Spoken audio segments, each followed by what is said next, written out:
Olá, eu sou a Tami do Literatami e hoje estou com o Newton Rezende para falar sobre Antes do Baile Verde, da Lídia Fagundes Telles.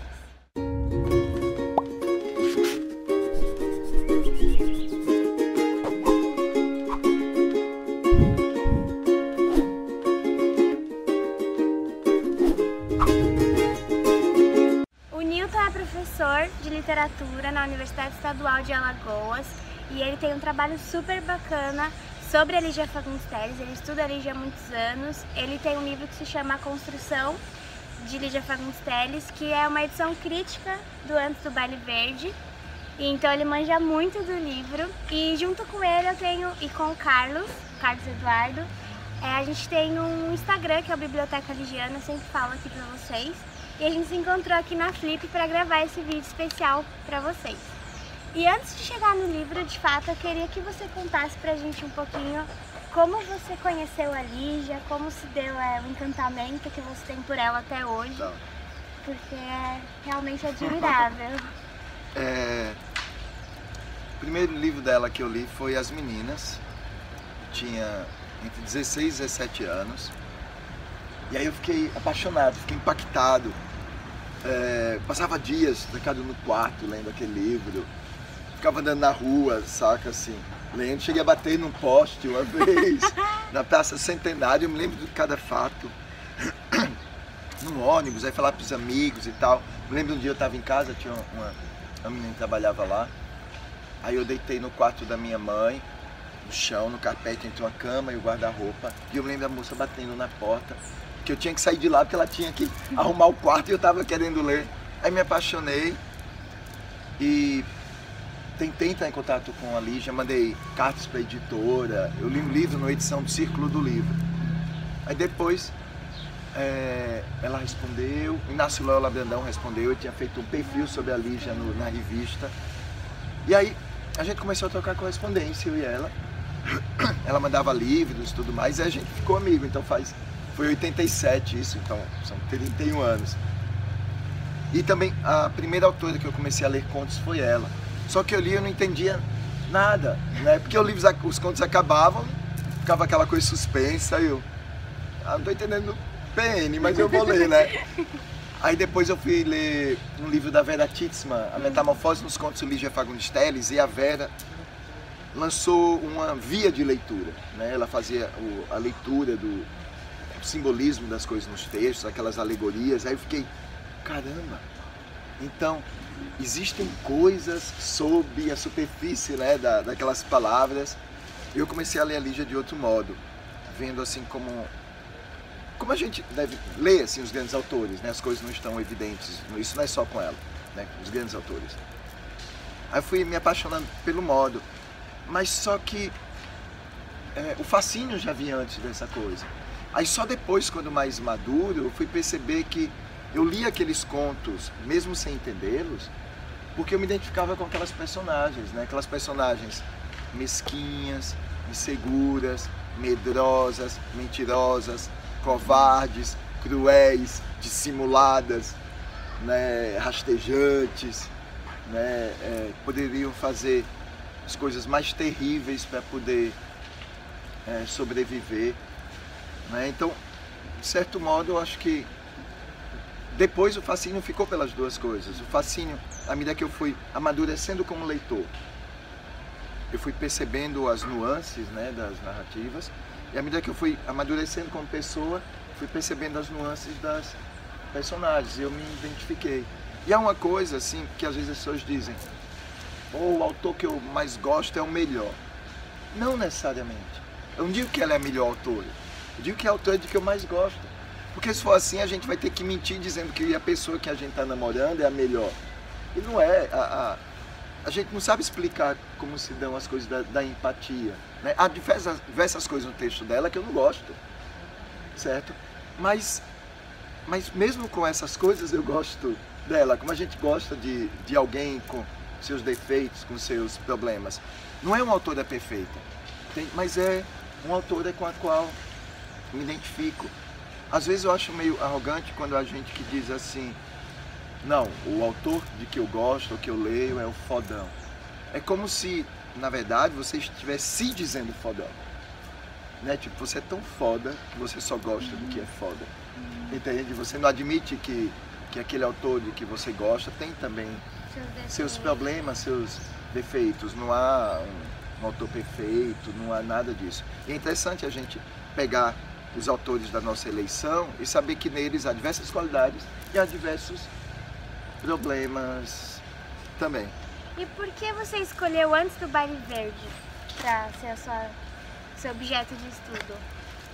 Porque a Lígia, ela faz alterações nos textos de todos os livros dela, né? E por que você escolheu justamente esse? É porque o Antes do Baile Verde, os 3 grandes livros dela de contos, né? Se alguém quiser ler a Lígia, aí é interessante que lê Antes do Baile Verde, O Seminário dos Ratos e A Noite Escura em Maisel. Em cada um desses livros, ela é uma Lígia, certo? Mas é a mesma Lígia, né? Ela vai tentando desafiar a si mesma e fazendo algumas mudanças. E em Antes do Baile Verde, o nome do meu estudo sobre ele é A Construção de Lígia Fagundes Telles, né? Edição crítica de Antes do Baile Verde. Aquele trabalho foi um trabalho para tentar entender como ela foi se fazendo. E como eu sou escritor também, é uma obsessão, assim, à medida que eu vou estudando ela, estudando como ela se faz como escritora, eu também vou aproveitando para eu ir aprendendo, né? E também para que outras pessoas que leiam possam ver como a gente não nasce pronto, certo? Então, em Antes do Baile Verde, a gente tem reunidos contos dos primeiros livros dela, né? E eu faço uma comparação, faço o seguinte: neste livro há os contos como eles estão na edição de Antes do Baile Verde e há trechos que estão marcados e eu mostro numa coluna ao lado como esses trechos eram na primeira edição. E aí a gente vê como ela foi se formando. Por exemplo, o verde é uma cor recorrente na obra dela, né? Por exemplo, no conto Menino, na primeira edição do conto, a mãe do menino não está usando um perfume em Vento Verde.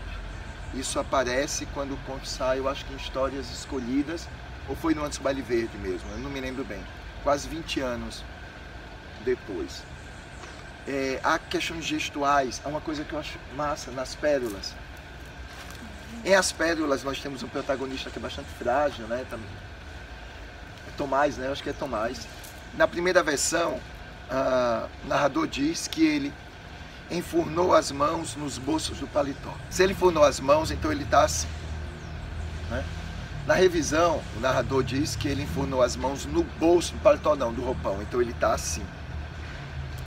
Com ele enfurnar as mãos num bolso na frente, o ombro dele encurvou.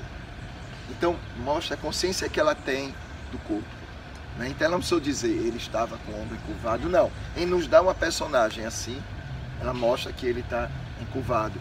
Então, esses detalhes mostram como a consciência dela vai se apurando. E outra coisa, ela esteve sempre atenta à crítica. Quando foi lançado Histórias de Desencontro, Wilson Martins fez uma crítica falando de alguns problemas dos textos. Repetições lexicais, uns problemas de sintaxe e tudo mais. Quando os contos que ele criticou foram relançados nas edições subsequentes, nenhum dos problemas que ele apontou estava mais presente. Ela então, leva em consideração, ela estava atenta à crítica. crítica. Então, fazer o estudo de Antes do Baile Verde foi interessante, porque Antes do Baile Verde é realmente o momento que ela diz a que veio, né? O momento em que ela começa a cristalizar o seu mundo ficcional, né? Como se fosse um ligiaverso, né? Tem os multiversos e tal. Então é um ligiaverso. E todo escritor tem isso, não apenas ela. É interessante que a gente lê um livro de um autor, depois a gente lê a outro, e a gente vai ver que ele cria um mundo próprio. E firma-se um pacto, e é interessante que a gente saiba como entrar nesse mundo. Então, um gesto num livro dela é diferente de um gesto num livro do Rubem Fonseca, num livro da Clarice, porque esses gestos são significativos. Mas em cada obra ele vai querer dizer algo. Então, haverá repetições, mas as repetições também nos falam. As pessoas lhe conhecem pelos seus cacoetes também, né? Pelos gestos repetidos, por essas coisas todas. E os autores também têm isso. Isso não necessariamente é problema. É uma reiteração do seu mundo, uma reiteração da sua identidade. Isso é bom para quem escreve, para que a gente também não fique noiado pensando: ai meu Deus, isso aparece tanto, mas é você, pô. É o seu texto. Então é interessante que a gente assuma essas coisas, entende? Se a gente quiser ficar sendo o tempo todo novo, sem ter nada com o que a gente fez antes, eu acho que a gente não vai fazer nada, entende? Podemos tentar o novo, mas sempre vai haver alguma coisa que vai nos dizer que aquilo é nosso. Eu queria saber agora uma pergunta mais pessoal, de você como leitor da Lígia. Dos contos de Antes do Baile Verde, qual você mais gosta? Você consegue escolher um ou dois, assim? Não, aos quais? Porque são motivos distintos. Apenas um saxofone, eu acho demais, que aquele final é incrível. Porque várias vezes eu sei que eu já fui Louisiana, saca? Tem uma coisa massa que aconteceu apenas no saxofone, que eu sempre leio contos dela dos meus alunos. Seja do pessoal do ensino fundamental, ensino médio, na universidade. Sempre começo com Venha Ver o Pôr do Sol, que eu vou falar daqui a pouco. Aí apenas saxofone, uma vez eu li para alunos do primeiro ano do ensino médio, né? Sempre que acaba a leitura de um conto, os alunos batem palma e tal, que foda. Quando eu li apenas saxofone, foi aquele silêncio. Foi no primeiro, uma turma, primeiro ano A. Aí houve uma menina, a Andy, ela se levantou quando acabou e disse: vaca! Essa mulher é uma vaca! Eu, pô, é mesmo a Louisiana, né? Não! A Lígia é uma vaca! Como é que ela pode fazer isso com a gente? Como ela pode fazer isso comigo? E ficou lá agoniada porque ela tinha sofrido. Eu achei aquela reação arretada. Entende? Essa força que a narrativa e a personagem, né, tiveram de provocar aquela menina que tinha 14, 15 anos de idade. Então acho que um grande elogio à literatura da Lígia foi uma menina chamá-la de vaca, porque ela conseguiu provocar aquilo nela. Venha Ver o Pôr do Sol, eu acho assim de uma perfeição incrível, por conta das suas possibilidades de leitura. Venha Ver o Pôr do Sol é a segunda história, uma das possíveis segundas histórias dele, é justamente a de ser um texto sobre a nossa relação com o texto literário, né? A mesma relação que há entre Ricardo e Raquel se estabelece na relação entre narrador e leitor. Isso é maravilhoso. A questão da confiança, né? A confiança de ser levado, porque há uma coisa, Raquel é extremamente arrogante, né? E ela acha que ela está conduzindo tudo. Quando nós pegamos um livro, a gente tem a arrogância de dizer: vou ler este livro. Só que quando é um grande autor, é o livro que nos lê, né? Lembra Machado de Assis, aquela coisa de um capítulo, não sei qual dos livros ele faz isso. A gente acabou de ler um capítulo super chato, aí a gente disse: capítulo chato da pega, né? Só vou ler porque estou sendo obrigado, porque vou fazer prova. Aí no capítulo subsequente o narrador diz: certamente a minha leitora achou deveras aborrecido o capítulo anterior. Você diz: pô, como ele adivinhou? Mas ele não adivinhou, ele levou você até ali. Em Venha Ver o Pôr do Sol acontece isso. Porque quando a gente pega o livro e vê Venha Ver o Pôr do Sol, a gente diz: ó, eu vou lê-lo. Mas a Lígia está colocando as coisas ali para nos levar a determinados lugares. Há um orientando meu TCC, está fazendo um estudo a respeito do clímax ali, a respeito de como a gente é levado para ser preso, né? Ela está fazendo com que a gente, e isso eu falo na tese, ela constrói tudo para que a gente não consiga desistir do texto até sermos presos junto com Raquel. Assim como o Ricardo faz de tudo para que Raquel não se distraia e saia, fuja da sedução. Na revisão que a Lígia fez desse conto, ela tirou tudo que pudesse desviar o leitor da sedução. Por exemplo, ela cortou todas as reticências, aí só deixou uma, antes de Raquel ser presa. Por quê? Se a gente lendo se depara com uma reticência, nós temos um milionésimo de segundo assim dispersando. Nessa dispersão a gente pode querer tomar água, pode querer ir fazer xixi, pode fazer alguma coisa, né? Sem essas reticências, um período passando imediatamente para o outro, você é mais facilmente conduzido até o momento de ser preso. Então Venha Ver o Pôr do Sol, pô, é uma como é um exemplo do rigor técnico, não é só o rigor técnico, da consciência narrativa que a Lígia tem. Lígia é uma ficcionista por excelência, entende? Então ela dá aula de como construir uma ficção.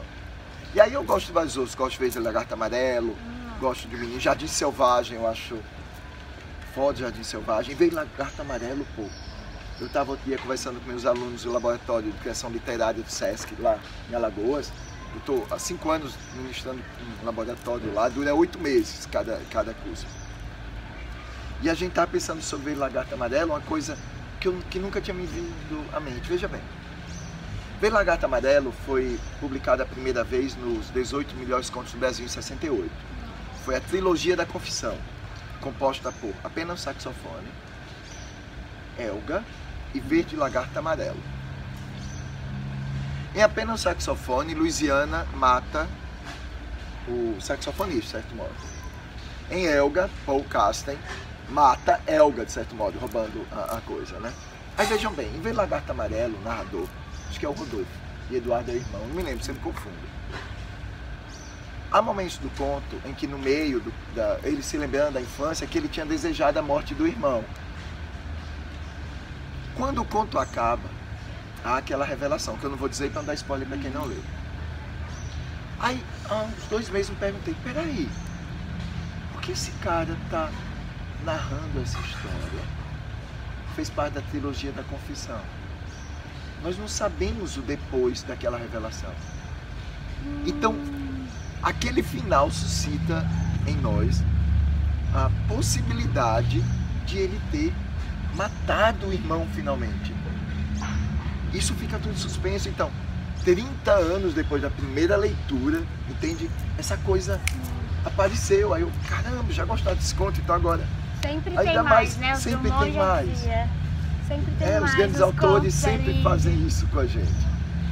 É massa. Então eu queria pedir pra você ler um trechinho pra gente de um dos contos que você mais gosta. Venha ver do pôr do sol. Ela subiu sem pressa a tortuosa ladeira. À medida que avançava, as casas iam rareando. Modestas casas espalhadas sem simetria e ilhadas em terrenos baldios. No meio da rua sem calçamento, coberta aqui e ali por um mato rasteiro, algumas crianças brincavam de roda. A débil cantiga infantil era a única nota viva na quietude da tarde. Ele a esperava encostada a uma árvore, esguio e magro, metido no largo blusão azul marinho, cabelos crescidos e desalinhados, tinha um jeito jovial de estudante. Minha querida Raquel. Ela encarou séria e olhou para os próprios sapatos. Veja que lama. Só mesmo você inventaria um encontro no lugar destes. Que ideia, Ricardo, que ideia. Eu tive que descer o táxi lá longe, jamais ele ia chegar aqui em cima. Ele riu entre malicioso e ingênuo. Jamais? Pensei que viesse vestido esportivamente e agora me aparece nessa elegância. Quando você andava comigo, usava uns sapatões de 7 léguas, lembra? É isso aí. Então foi isso, gente. Foi uma delícia sempre conversar com o Newton. Eu admiro demais o trabalho dele. O livro dele é fantástico. Ele fala com muita propriedade a respeito de tudo isso que ele deu um pouquinho aqui pra gente. E ele tá à venda em todas as livrarias virtuais. Vou deixar o link aí embaixo. Muito obrigada por aceitar gravar pro canal. E leiam Lígia, gente, né? Até o próximo vídeo. Tchau, tchau. Tchau.